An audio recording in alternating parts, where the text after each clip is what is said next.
आज के वीडियो में हम लोग सीखेंगे कि पैसेज को पढ़ के उसका आंसर कैसे लिखते हैं। ठीक है, जब भी हम लोग इंग्लिश का एग्ज़ाम देते हैं, ठीक है, मैं क्लास 10th की बात कर रहा हूँ। जब भी हम लोग क्लास 10th में इंग्लिश की एग्ज़ाम देते हैं तो उसमें जो हम लोग का पैसेज वाला सेक्शन रहता है, यानी कि रीडिंग वाला सेक्शन रहता है, ये आपका 24 नंबर का रहता है, 24 नंबर का। ठीक है, तो ये बहुत ही इम्पोर्टेंट है।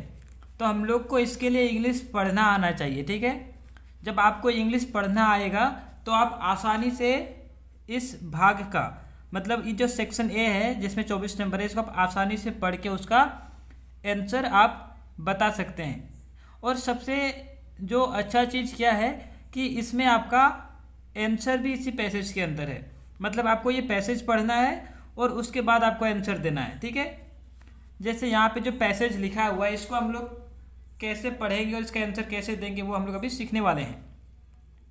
Most of the girls belonging to poor families do not go to school in rural areas।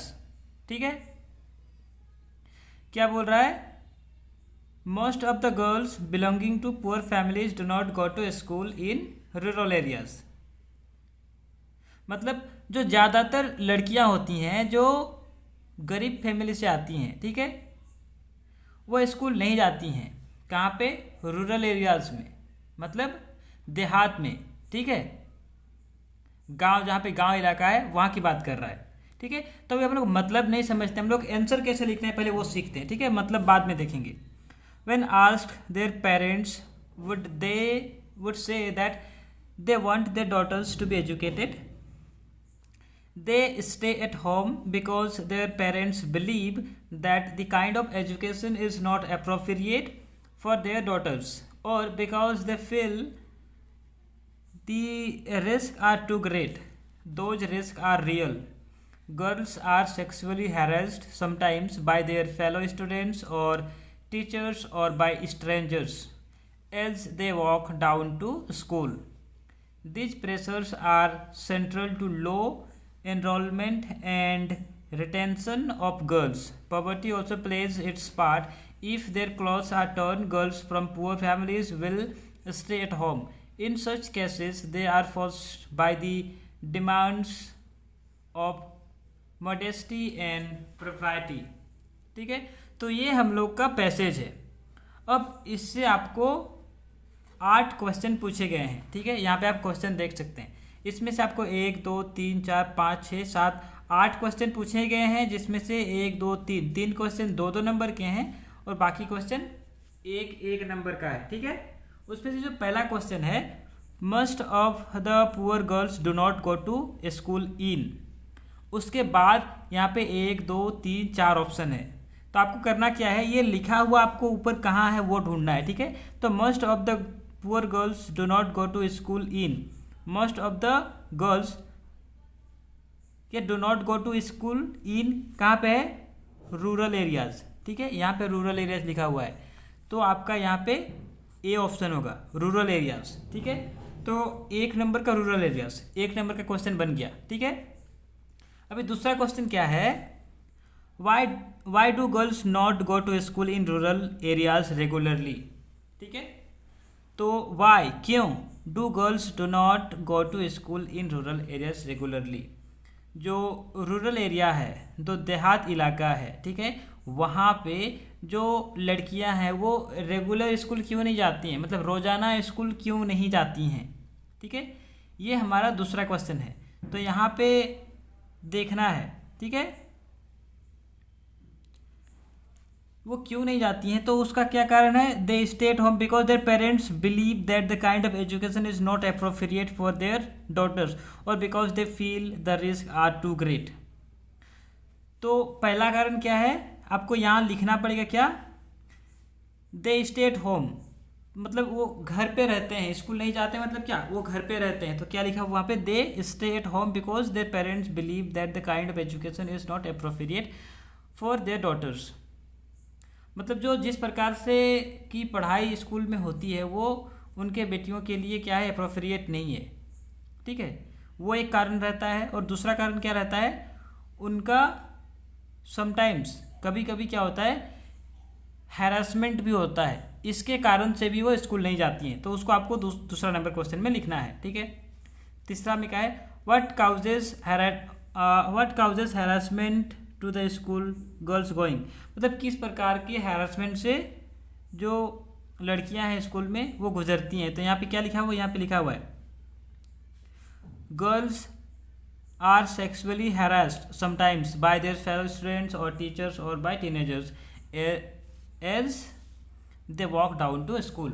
मतलब जब लड़कियां स्कूल जाने के लिए निकलती हैं, ठीक है, तो रास्ते में क्या होता है, कभी कभी कुछ स्ट्रेंजर्स जो अनजान लोग भी उनको हैरेस करते हैं, या फिर स्कूल में क्या होता है जो उनके फेलो स्टूडेंट्स हैं, मतलब जो सहपाठी होते हैं जो उनके साथ पढ़ाई करते हैं, वो कभी कभी हैरेस करते हैं, या कभी कभी उनके जो टीचर्स होते हैं वो भी हैरेस करते हैं, जिसके कारण से तो उस प्रकार से हैरेसमेंट यहाँ पे होता है। तो वो आपको इस तीसरा नंबर क्वेश्चन का आंसर होगा, ठीक है। चौथा में क्या है, what role does poverty play in the education of girls.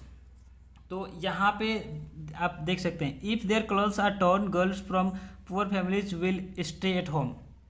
अगर इफ़ यदि देयर क्लोथ्स आर टॉर्न, अगर उनका जो कपड़े हैं वो फटे हुए हैं, तब भी क्या करते हैं, जो लड़कियां हैं वो घर पर ही रहती हैं, ठीक है। तो ये किसका कारण से हो रहा है, ये गरीबी के कारण से हो रहा है। अगर कोई लड़की है गरीब घर की है और अगर उसके कपड़े फटे हुए हैं, ठीक है, तो क्या करेगी, अगर उसको अच्छे कपड़े उसके पास नहीं हैं जिसको पहन कर वो स्कूल जा सके, तो वो क्या करेगी, वो घर पर रहेगी। तो what role does poverty play in the education of girls. तो यहाँ पे क्या है कि अगर उनके कपड़े बड़े फटे रहेंगे तब भी वो स्कूल जा नहीं सकेगी, तो इससे भी उनका पढ़ाई छूट जाएगा, ठीक है। तो ये हो गए 4 क्वेश्चन। 5वां क्वेश्चन क्या है, complete the following sentence, complete the following, sorry. तो 1 2 3 4 क्वेश्चन है जो आपको कंप्लीट करना है। आपको देखना है दीज प्रेशर आर सेंट्रल, उसके बाद खाली घर यहाँ पे छोड़ा हुआ है, तो ये सेम लाइन आपको अंदर देखना है कहाँ पे मिलेगा, ठीक है। तो इधर आपको कहीं एकदम same, these pressure are central, यहाँ पे देखिए these pressure are central to low enrolment and retention of girls. तो इसको आपको आगे दिस प्रेशर आर सेंट्रल तक लिखा हुआ है ना यहाँ पे, इससे आगे का जो सेंटेंस है आपको पूरा इसमें आगे लिखना है। तो 1 नंबर का आपका हो गया। फिर क्या है, they stay at home because, यहाँ पे आपका ये था दे स्टे एट होम बिकॉज, आपको ये सेम जो सेंटेंस है वो आगे मिलेगा। जैसे यहाँ पे था, यहाँ पे they stay at home because their parents believe that the kind of education is not appropriate for their daughters और because they feel the risk are too great. तो ये चीज़ आपको यहाँ पे लिखना है, ठीक है। आगे में पूरा लाइन लिख देना है। उसके बाद क्या है, if clothes are torn girls from poor families, आगे खाली है, if clothes are torn girls from poor families will stay at home. तो आपको यहाँ पे विल स्टे एट होम लिखना है, ठीक है। उसके बाद यहाँ पे in such cases they are forced, यहाँ पे था वो, in such cases they are forced by the demands of modesty and propriety. इस लाइन को आपको यहाँ पे आगे लिखना है, ठीक है। तो ये 4 क्वेश्चन तो आपको एकदम सिंपल है। ये 4 क्वेश्चन जो आपका आखिरी में था, अगर कंप्लीट द फॉलोइंग रहेगा, अगर फॉलोइंग मतलब इस जो सेंटेंस है उसको कंप्लीट करने इस प्रकार से अगर क्वेश्चन आता है तब उसको आसानी से ये सेम लाइन आपको यहाँ पे देखना है कहाँ से है और उससे आगे फुल स्टॉप तक उसको पूरा लिखते जाना है, ठीक है। और ऊपर जो क्वेश्चन था उसको आपको पढ़ के थोड़ा समझना है, और यहाँ पे भी वो उस आपका ये जो क्वेश्चन इसका आंसर आपको इसी पैसेज के अंदर रहेगा, इसी पैराग्राफ के अंदर रहेगा। तो ये था पहला पैराग्राफ जिसमें 1 2 3 4 5 6 7 8 9 10 11, ये 11 नंबर का था, ठीक है। उसी प्रकार से एक दूसरा पैराग्राफ यहाँ पे है, read the following passage and answer the questions that follow. इसमें भी आपका लिखा हुआ है, ठीक है। और इसके बाद आपको यहाँ पे सेम क्वेश्चन आपका यहाँ पे रहेगा। जैसे जब आप उसको पूरा पढ़ेंगे तो यहाँ पे आपको क्वेश्चन मिलेगा, आप उसको पूरा पढ़ लेंगे और इसका क्वेश्चन बनाएंगे तो आप उसको आसानी से बना नहीं सकेंगे। जैसे पहला वाला था उसी प्रकार से रहेगा, मतलब उसका जो उस पर जो पैसेज में लिखा हुआ रहेगा उसी से आपको आंसर करना है। ठीक है, तो आसानी से इस प्रकार के जो क्वेश्चन आपको इंग्लिश में आते हैं उसको आप आसानी से कर सकते हैं। ठीक है, उसके लिए आपको क्या करना है, आपको कुछ पुराने साल के जो क्वेश्चन पेपर है ना, आपका जो गाइड है या जहाँ से भी आप पढ़ते हैं, ठीक है, आपको पुराने साल के जो क्वेश्चन पेपर है उसमें जो पैसेज है और उसमें जो क्वेश्चन है आपको उसको बिना देखे हुए करने की कोशिश करना। आपको पैसेज पढ़ना है और उसके बाद जो उसमें क्वेश्चन लिखा हुआ है उस क्वेश्चन को आपको समझना है कि आप अगर ये सेम क्वेश्चन अगर आपके एग्जाम में आया हुआ रहता तो आप उसका आंसर कैसे लिखते। तो उस हिसाब से आपको प्रैक्टिस करना है। जब आप कुछ 4, 5, 10 पैसेज को प्रैक्टिस कर लेंगे ना, तो उसके बाद आपको कोई भी पैसेज दे आप उसको आसानी से करने सकेंगे। ठीक है, तो ये एक चीज़ आपको करना है। आपको जो आपके पास गाइड होगा कुछ भी होगा उसमें भी इस प्रकार से आपको पैसेज दिए हुए रहेंगे, तो आपको उसको पढ़ना है और उसका आंसर खुद से लिखने के लिए सीखना है। ठीक है, तो आपको गाइड से और बाद में फिर गाइड से मिलाना है कि जो मैंने क्वेश्चन लिखा वो सही है या गलत है। ठीक है, तो जब ऐसे करेंगे तो आपका धीरे धीरे ये सब चीज़ें सही होने लगेगा। ठीक है, थैंक यू।